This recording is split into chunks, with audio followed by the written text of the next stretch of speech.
ॐ अज्ञानतिमिरान्धस्य ज्ञानञ्जनशलाकया चक्षुरुन्मीलितं येन तस्मै श्रीगुरवे नमः। नमः विष्णुपादाय कृष्णपृष्ठाय भूतले श्रीमते भक्तिवेदान्तस्वामिन्निति नामिने। नमस्ते सारस्वती देवे गौरवाणी प्रचारिणे निर्विशेषा शून्यवादी पाश्चात्य देशतारिणे। नमो महावदन्याय कृष्ण प्रेम प्रदायते कृष्णाय कृष्ण चैतन्य नामने गौरतुसे नमः। जय श्री कृष्ण चैतन्य प्रभु नित्यानंद श्री अद्वैत गदाधर श्रीवासादि गौर भक्त वृंद। हरे कृष्णा कृष्णा कृष्णा हरे हरे, हरे राम राम राम हरे हरे। हरे कृष्णा। तो आप सभी भक्तों का हार्दिक स्वागत है। तो आज हम लोग चर्चा कर रहे हैं श्री चैतन्य चरितमृत से आदि लीला और अध्याय 6 ग्लोरीज ऑफ अद्वैताचार्य, अद्वैताचार्य की महिमा का यह अध्याय है। तो इसमें कैसे सृष्टि लीला होती है इसके बारे में ये चर्चा चल रही है। काफी बड़ा तात्पर्य इसमें प्रभुपाद जी विस्तार से लिखे हैं कि माया के द्वारा सृष्टि होती है, लेकिन माया इतने अद्भुत तरीके से सृष्टि लीला सृष्टि कार्य करती है कि जो नास्तिक हैं, नास्तिक वैज्ञानिक हैं, वो इस बात से भ्रमित हो जाते हैं, समझ नहीं पाते कि माया के पीछे भी किसी का हाथ है। लेकिन वैदिक शास्त्रों के माध्यम से वेद व्यास जी इस तथ्य को प्रकाशित करते हैं कि कैसे माया के पीछे भगवान का हाथ है और भगवान कार्य करते हैं। तो इस तात्पर्य में बड़े विस्तार से समझाया गया है, इसमें हम लोग चर्चा किए थे। तो भौतिक वैज्ञानिक जैसे ये तर्क देते हैं। हाँ, यस। तो बलदेव विद्याभूषण प्रभु अपने वेदांत सूत्रों की भाष्य, जिसको गोविंद भाष्य बोला जाता है, गोविंद भाग भाष्य के नाम से विख्यात, उसमें इस बात को बड़े स्पष्ट रूप में वर्णन करते हैं। इस सिद्धांत पे वो चर्चा करते हैं। इसी गोविंद भाष्य के आधार पर ही श्रील प्रभुपाद जी भगवद गीता के तात्पर्य को लिखे हैं। इसलिए कई बार तात्पर्य में प्रभुपाद जी मेंशन करते हैं कि Baldev Vidyabhushan says like this, और भगवद गीता को प्रभुपाद जी डेडिकेट भी करते हैं बलदेव विद्याभूषण को। तो बलदेव विद्याभूषण वर्णन करते हैं इस प्रकार से: material nature is inert and as such it cannot be the cause of matter, neither as the material nor as the efficient cause. Seeing the wonderful arrangement and management of the cosmic manifestation generally suggests that a living brain is behind this arrangement, for without a living brain such an arrangement could not exist. One should not imagine that such an arrangement can exist without conscious direction. In our practical experience, we never see that inert bricks can themselves construct a big building. हो सकता है क्या भाई? नहीं हो सकता। तो ये बलदेव विद्याभूषण प्रभु इस प्रकार से व्याख्या करते हैं। और आप देखेंगे प्रभुपाद जी के कई तात्पर्य में जहाँ पे सृष्टि का रचना हुआ है भगवान करते हैं, इस कॉन्सेप्ट पे प्रभुपाद जी बात करते हैं। और कई लेक्चर्स में भी प्रभुपाद जी इस पे जोर दे करके बताते हैं और प्रैक्टिकल एग्जाम्पल देते हैं। प्रभुपाद जी बताते हैं जैसे एक बहुत ही वंडरफुल मशीन है या वंडरफुल मोटर कार है, उसमें सब कुछ है, सारे अरेंजमेंट है, लेकिन फिर भी वो अपने आप चल नहीं सकता जब तक कोई ड्राइवर उसमें ना हो। यानी लिविंग पर्सन का जरूरत है किसी भी सिस्टम को चलाने के लिए, कितना भी ऑटोमेटिक सिस्टम क्यों ना हो। आजकल बहुत सारे ऑटोमेटिक सिस्टम बन चुके हैं, लेकिन उसको पहला पुश देने के लिए, चलाने के लिए एक लिविंग पर्सन, जीवित व्यक्ति की आवश्यकता होती है। उसी प्रकार से ये भौतिक प्रकृति क्या है, ये इनर्ट है। इनर्ट मतलब डल है, इसमें जीवन नहीं है। ये पृथ्वी जलवायु अग्नि आकाश से मिलकर बना है, तो इसलिए अपने आप कार्य नहीं कर सकती है, लेकिन दिखता है कि अपने आप कार्य कर रही है। इसके पीछे एक परफेक्ट लिविंग ब्रेन कार्य करता है।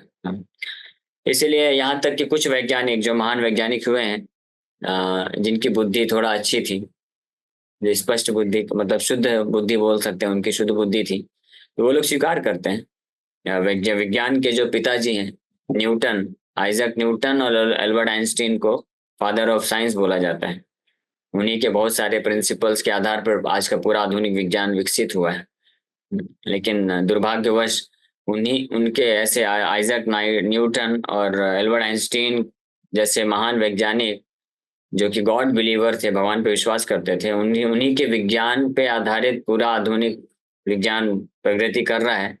लेकिन आज के जो विद्यार्थी हैं या टीचर्स हैं या कुछ वैज्ञानिक हैं, जो लोग भगवान के अस्तित्व को स्वीकार नहीं करते हैं, जबकि एल्बर्ट आइंस्टीन स्पष्ट रूप में इस बात को एल्बर्ट आइंस्टीन भी स्वीकार करते हैं। वो बोलते हैं कि behind all cosmic manifestation there is a perfect brain.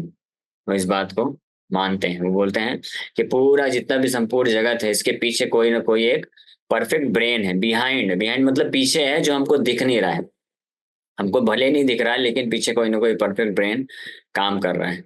Newton भी इस प्रकार से बोलते हैं गॉड का एग्जिस्टेंस के बारे में।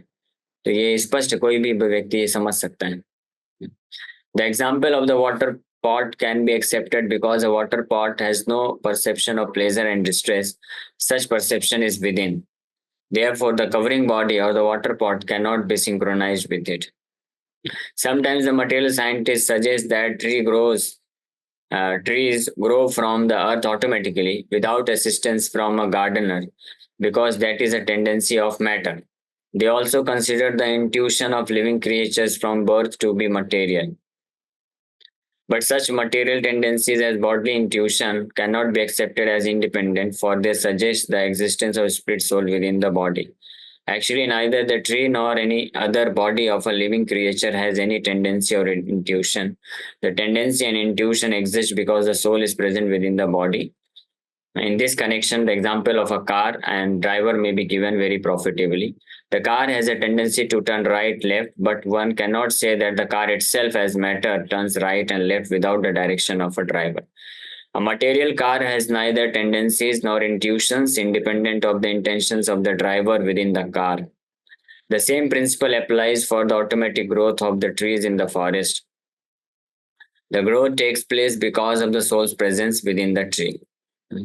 तो कुछ लोग क्योंकि आत्मा को देख नहीं सकते हैं, जैसे जो छोटा बच्चा होता है तो कार के अंदर जो ड्राइवर है उसको नहीं देख सकता है, तो छोटा बच्चा है, 3-4 साल का बच्चा है, ये गलती वो मूर्खतावश ये बोल सकता है कि देखो कार अपने आप घूम रही है, क्योंकि ऐसा कार जिसमें बाहर से नहीं दिखता ना, काले ग्लासेस, हाँ काले वाले जो अगर कांच लगे होंगे तो नहीं दिखता है कि कोई अंदर बैठा हुआ है।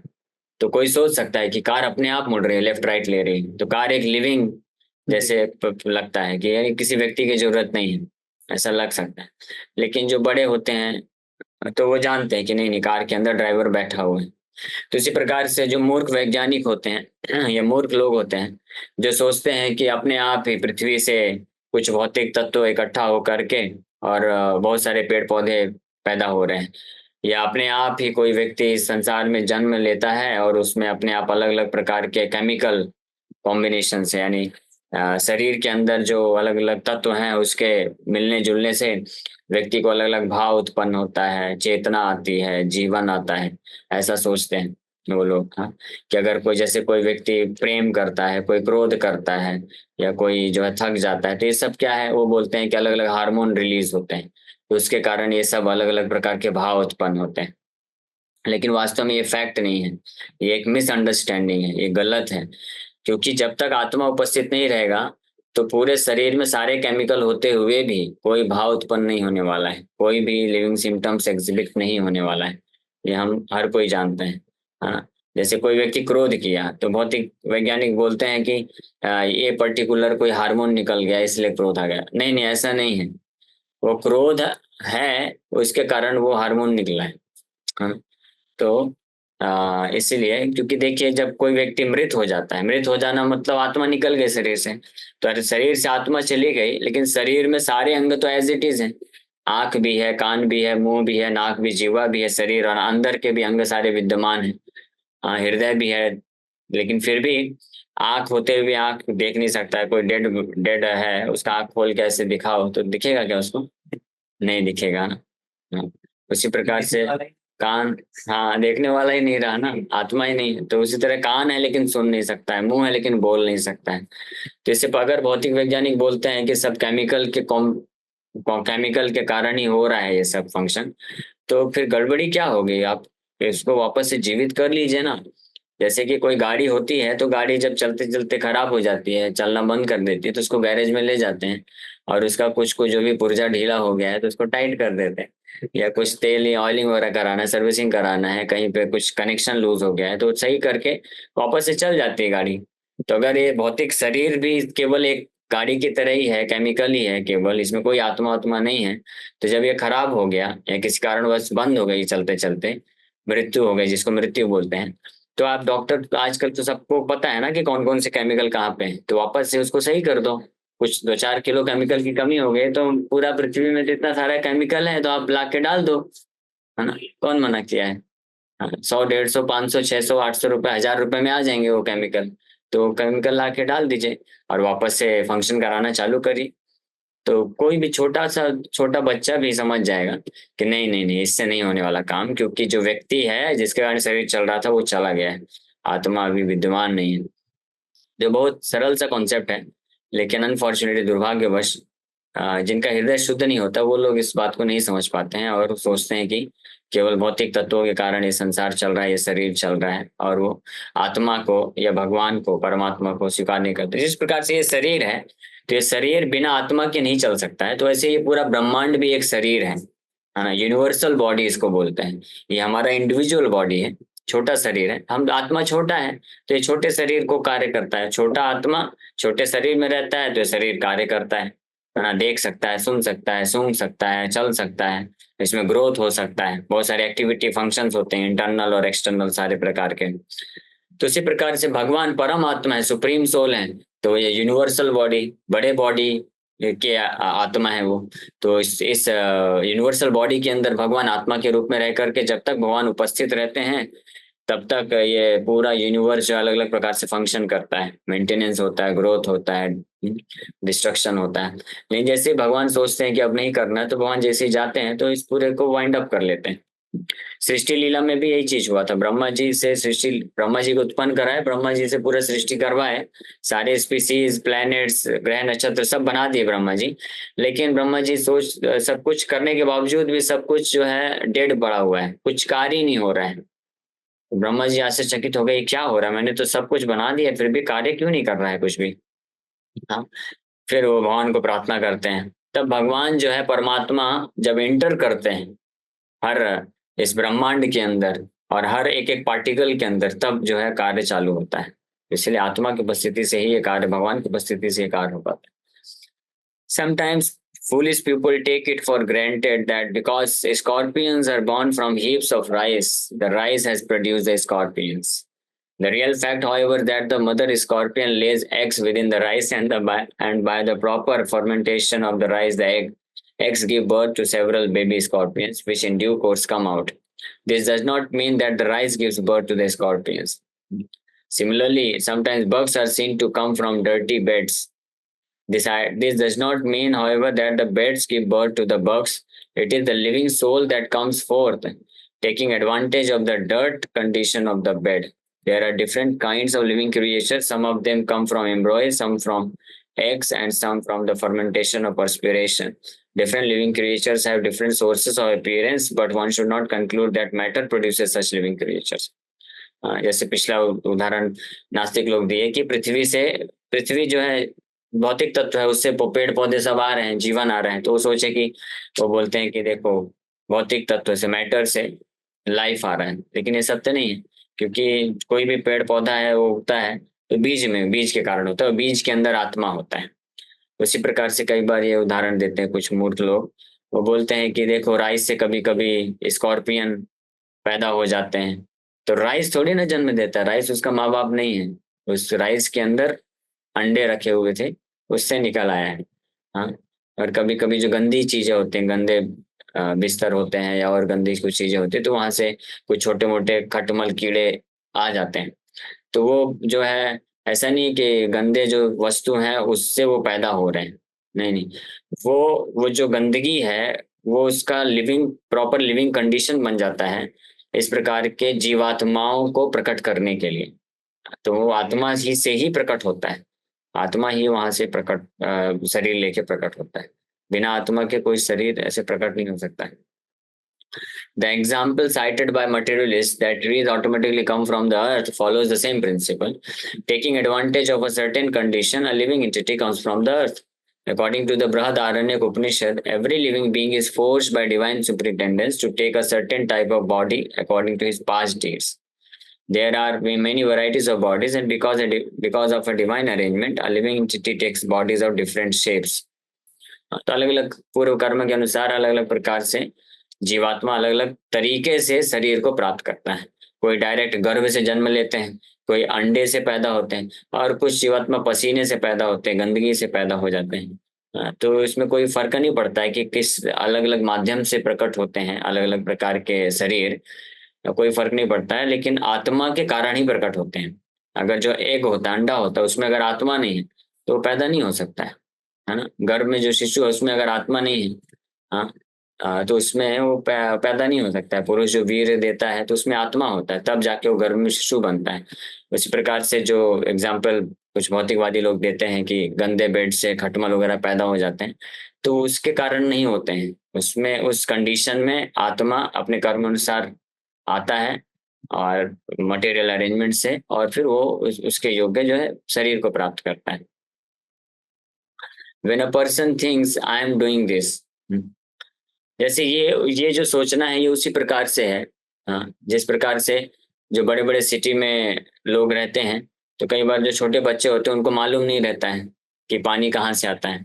तो उनको अगर पूछो कि बेटा पानी कहाँ से आता है, तो बोलेगा टैप से आता है, जो नल लगा है हमारे किचन में उससे पानी आता है ना। उसको नहीं मालूम कि पीछे क्या अरेंजमेंट है। पीछे सोसाइटी में बहुत बड़ा टैंक है, फिर वो म्युनिसिपल वाले वो टैंक को भरते हैं और वो कहाँ से लेके आते हैं, अलग अलग जो तालाब है या नदी है या समुद्र से उसको फिल्टर ये सब करके, तो पूरा अरेंजमेंट है पीछे से, तो उसको नहीं दिखता है, इसलिए वो केवल बोलता है नल से आ रहा है। उसी प्रकार से अगर कोई ये बोलता है कि पृथ्वी भौतिक तत्व है, उससे देखो पेड़ पौधे आ रहे हैं, जीवात्मा आ रहे हैं, हाँ, या अलग अलग जो जो भी यहाँ पे उदाहरण दिया गया है, तो वहां से जीवात्मा पैदा हो जा रहे हैं, तो ये उसी प्रकार की मूर्खता है। जैसे कि कोई बच्चा बोले कि नल से पानी आता है, हाँ, या सिटी वगैरह में पता नहीं रहता, गाय तो कहीं देखते नहीं है बच्चे लोग, तो दूध कहाँ से आता है तो बोलेगा डेयरी से आता है। तो बच्चे लोग वो तो ये भी सोचते होंगे कि डेयरी में ही जैसे बाकी प्रोडक्ट बनाया जाता है तो डेयरी में दूध भी बनाया जाता होगा। उनको पता ही नहीं होता है कि दूध जो है कहीं से गाय से आता है हाँ। तो इस प्रकार से ना पता होने के कारण, अज्ञानता के कारण व्यक्ति ये सोच सकता है कि जो इमीडिएट कॉज है, तुरंत जो दिख रहा है वही सत्य है, लेकिन उसके पीछे का पूरा बैकग्राउंड नहीं पता रहता। When a person thinks I am doing this, the I am does not refer to the body. It refers to something more than the body or within the body. As such, the body as it is has neither tendencies nor intuition. The tendencies and intuition belong to the soul within the body.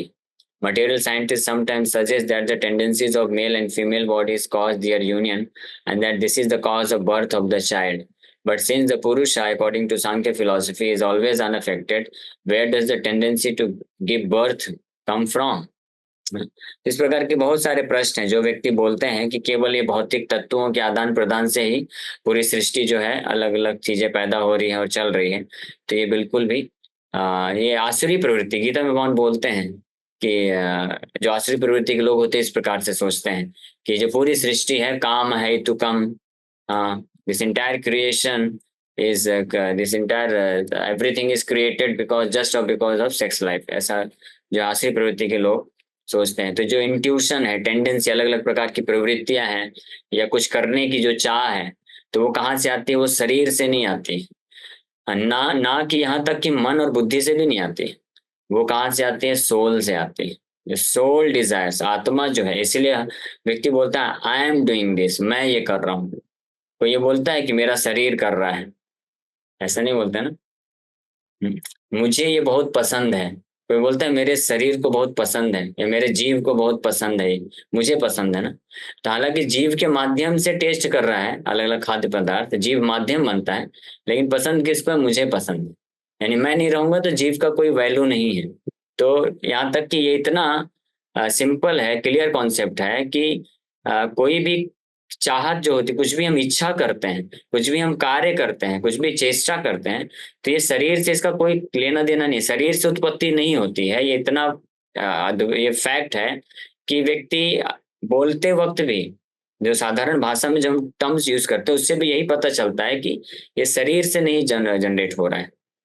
हाँ, तो ये simple fact है कि हम यही बोलते हैं कि ये मुझे पसंद है, ये मैं करना चाहता हूँ। कोई ये नहीं बोलता मेरा बुद्धि ये करना चाहता है, कोई ऐसा बोलता है? नहीं बोलता है। ये मैं ऐसा करना चाहता हूँ, ये मेरा लाइकिंग डिसलाइकिंग है। मेरा मतलब आत्मा का है ना, शरीर का नहीं। तो ये बहुत क्लियर है। Sometimes material scientists give the example that milk turns into curd automatically, and that distilled water pouring from the clouds falls down to earth, produces different kinds of trees, and enters different kinds of flowers and fruits with different fragrances and tastes. ये वही चीज है, वही मूर्खता है कि जो भी भौतिक वैज्ञानिक या भौतिकवादी व्यक्ति ये सोचते हैं कि जो दूध अपने आप दही बन जाता है। जैसे छोटा बच्चा ही ये सोच सकता है कि दूध को, मेरी माँ ने दूध को रख दिया रात को और सुबह देखा तो दही बन गया, अपने आप दूध दही बन गया। लेकिन जो बुद्धिमान होते हैं वो जानते हैं कि अपने आप नहीं बना है, उसमें दूध को दही बनाने वाले बैक्टीरिया कार्य करते हैं। तो बैक्टीरिया से दही बना है ना, अपने आप नहीं बन पाता है। उसमें कुछ जो है खट्टा पदार्थ डालने पे वो बन पाता है। हाँ, उसी प्रकार से ये भौतिक वैज्ञानिक लोग बोलते हैं, नास्तिक हम बात कर रहे हैं, सारे भौतिक वैज्ञानिक नास्तिक नहीं होते जो जानते हैं फिलोसफी। तो वो लोग जो भौतिक वैज्ञानिक वैज्ञानिक नास्तिक हैं वो ऐसा सोचते हैं कि जो है बादल से बारिश हुई और उसके कारण जो है अलग अलग प्रकार की सृष्टि हो रही है, पेड़ पौधे बन रहे हैं और अन्य जीव जंतु का कार्य चल रहा है। लेकिन वो बारिश की बूंदों के अंदर जो आत्मा विद्यमान है वो उसको देख नहीं पाते हैं, नहीं जान पाते हैं। Therefore, they say matter produces varieties of material things on its own. In reply to this argument, the same proposition of the Brihadaranyaka Upanishad that different kinds of living creatures are put into different kinds of bodies by the management of a superior power is repeated. इसलिए बृहदारण्यक उपनिषद में एक श्लोक में बताया गया है कि अलग अलग प्रकार के जीवात्माओं को उनके पूर्व कर्म अनुसार प्रकृति के मैनेजमेंट को डिफरेंट तरीके से अलग अलग माध्यम से जो उनको अलग अलग शरीर प्रदान किया जाता है, लेकिन उस माध्यम से वो शरीर उनका जन्म नहीं हो रहा है, ये ध्यान रखना चाहिए। Under superior superintendence, various souls, according to their past activities, are given the chance to take a particular type of body, such as that of a tree, animal, bird, beast, and thus their different tendencies develop under these circumstances. The Bhagavad Gita also further affirms, Purushaha prakritisto hi भुंक्ते प्रकृतिजान गुणान कारणम गुण संगस्य सदसद जन्म योनि सदसद योनि जन्मसु। तो गीता में भी भगवान बताते हैं कि अलग अलग प्रकार के कर्मों के अनुसार कारणम गुण संज्ञा मतलब तीन गुणों के किस प्रकार से प्रभावित है, उसके अनुसार अलग अलग जीवात्माओं को अलग अलग प्रकार का अलग अलग तरीके माध्यम से शरीर प्रदान किया जाता है। तो ये बहुत महत्वपूर्ण कॉन्सेप्ट है जो कि समझने लायक है। और इसी का यहाँ पे तो जस्ट ब्रीफली चर्चा किया जा रहा है। इसी को अगर किसी को इंटरेस्ट है, इच्छा है इसको और डिटेल में समझने के लिए, तो प्रभुपाद जी के इसके ऊपर बहुत सारे कन्वर्सेशन है जिसको कंपाइल किया गया है। एक बुक है जिसका नाम है लाइफ कम्स फ्रॉम लाइफ, तो आप पुस्तक को पढ़ सकते हैं, लाइफ कम्स फ्रॉम लाइफ। उसमें प्रभुपाद जी जो भौतिक वैज्ञानिक लोग जो भी प्रकार का अलग अलग आर्ग्यूमेंट देते हैं तो उसको खंडन करते हुए शास्त्रों से, लॉजिक से एग्जाम्पल दे करके इस कॉन्सेप्ट को बहुत अच्छे से समझाते हैं कि जो जीवन है वो जीवन से ही उत्पन्न होता है। जीवन की उत्पत्ति कभी भी भौतिक तत्वों से नहीं होती, यानी आत्मा का ही से उत्पत्ति होती। Okay, thank you very much. इसी के साथ इन पे विराम करें। किसी भक्त का कोई प्रश्न है तो पूछ सकते हैं। हाँ प्रभु जी, ये बोल रहे थे कि जैसे पूर्व जन्म के कर्म के अनुसार ही मतलब नया शरीर प्राप्त होता है, तो ये वैसा ही है ना कि मतलब जैसे प्रोडक्ट है एक अलग अलग तो उसमें नई नई वस्तुएं डाली जाती है, लेकिन जीवात्मा सेम होती है, बस वो जो भौतिक फॉर्म है वो चेंज होता रहता है ना, किसी न किसी फॉर्म में प्रभु। हाँ सही बात है। जन्म के अलग अलग कर्मों के अनुसार म्यूट करें व्यक्ति को अलग अलग प्रकार का शरीर मिलता है, प्राप्त होता है। ठीक है, तो अलग जैसा जिस प्रकार का शरीर उसको मिलना है उसके पूर्व कर्म अनुसार, तो उसके अलग अलग माध्यम होते हैं, है ना। कोई गर्भ से पैदा होता है, कोई अंडे से पैदा होता है, और कोई पसीने से पैदा होता है, फिर अलग अलग तरीके हैं। तो जो भौतिकवादी व्यक्ति होते हैं इस बात को नहीं समझ पाते, वो सोचते हैं कि जो ये जीवात्मा है वो भी किसी भौतिक तत्व से पैदा हो रहे हैं, लेकिन उसके पीछे का अरेंजमेंट, भौतिक प्रकृति का पूरा अरेंजमेंट है वो इस बात को नहीं समझ पाते, देख नहीं पाते हैं, लेकिन शास्त्रों की मदद से और थोड़ा सा बुद्धि लगा करके कोई व्यक्ति बड़ी आसानी से समझ सकता है। मतलब प्रभु जैसे आत्मा पेड़ पौधे का रूप भी लेके मतलब हो सकती है कि पिछले जन्म में उसे मनुष्य शरीर मिला है तो वो किसी और फॉर्म में, मतलब ये चीज ग्रेजुअल तब तक होती रहेगी जब तक वो लोग नहीं पहुंचते हैं। हरे कृष्ण। हाँ, ये ग्रेजुअल एवोल्यूशन होता है। तो 84 लाख स्पीसीज है, एक के बाद एक वो एवोल्यूट होते रहते हैं। आत्मा एक शरीर से दूसरे शरीर बढ़ते रहते हैं और फाइनली मनुष्य शरीर तक को प्राप्त करते हैं।